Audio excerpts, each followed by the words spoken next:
అంటే 2035కి ప్రతి మనిషి చేతిలో ఒక ఆటం బాంబ్ ఉంటదా? నిజమే గాని పేలదు. అంటే ఇంకా భూమి నిండా రేడియేషన్‌తో నిండిపోబోతుందా? ఉంటుంది గానీ బయటికి లీక్ అవ్వదు.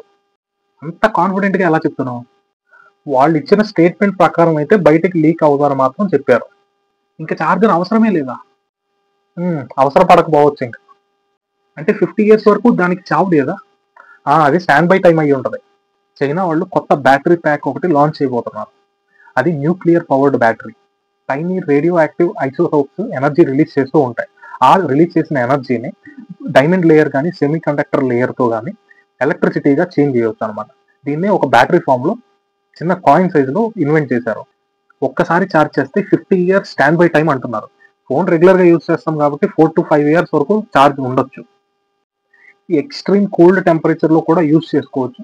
అండ్ ఇంకా ఛార్జర్ వాడే పనే ఉండదు. ఇంకా నెగిటివ్ సైడ్ చూసుకుంటే ఎక్స్ప్లోడ్ అవ్వచ్చు, రేడియేషన్ లీక్ అవ్వచ్చు.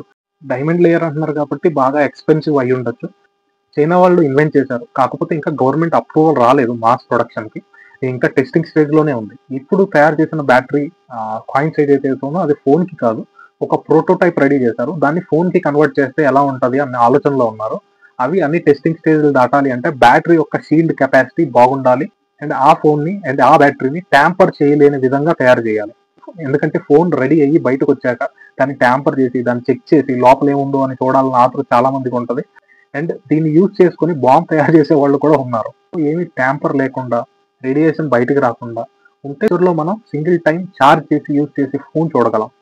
వాళ్ళు చెప్పిన రిపోర్ట్స్ ప్రకారం 2030 వరకు మార్కెట్లోకి తీసుకురావడానికి చూస్తున్నారు. ఒకవేళ వస్తే గుడ్డా బ్యాడా కమెంట్ చేయండి.